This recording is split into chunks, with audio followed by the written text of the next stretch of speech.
Ketika saya kuliah di IPB dulu, saya sering mendapatkan nilai yang jelek. Saya juga harus bersusah payah mencari nafkah penghidupan untuk bisa melanjutkan kuliah dan juga menyambung hidup saya. Sehingga kemudian saya sering jatuh sakit.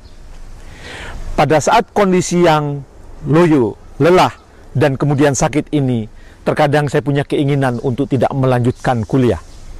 Dan pada saat itu, teman-teman saya memberikan nasihat.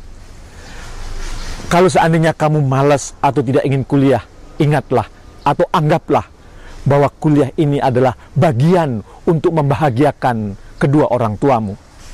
Maka kemudian saya paksakan diri untuk kuliah lagi.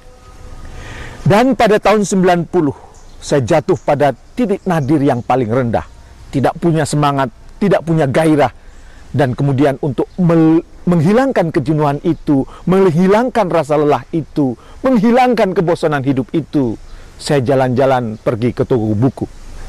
Dan saya kemudian melihat ada satu buku yang menarik yang berjudul Berpikir dan Berjiwa Besar.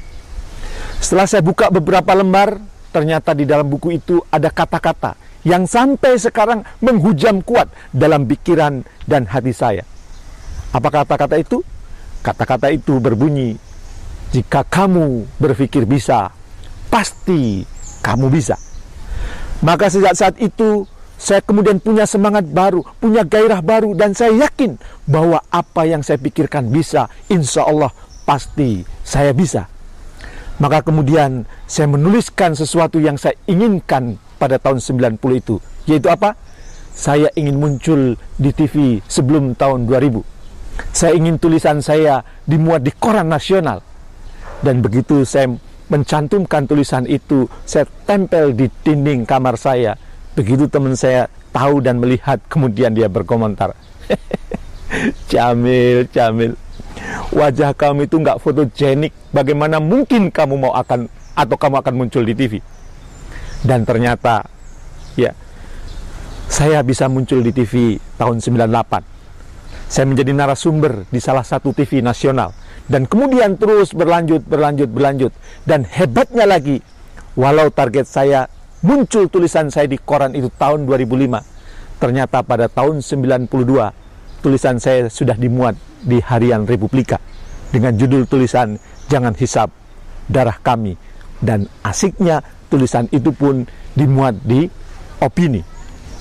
Maka sejak saat itu saya sangat yakin bahwa kalimat-kalimat positif yang kita masukkan ke dalam pikiran dan hati kita akan mempengaruhi hidup kita. Termasuk kalimat positif yang sampai sekarang masih terus saya rekam. Jika saya berpikir bisa, insya Allah pasti saya bisa. Oleh karena itu, sahabat insan sukses mulia, apa kira-kira kalimat dan kata positif yang terus ingin masukkan ke dalam pikiran dan hati Anda supaya hidup Anda semakin positif, semakin produktif, dan semakin kontributif? Segera masukkan kata-kata positif yang banyak ke dalam pikiran dan hati Anda.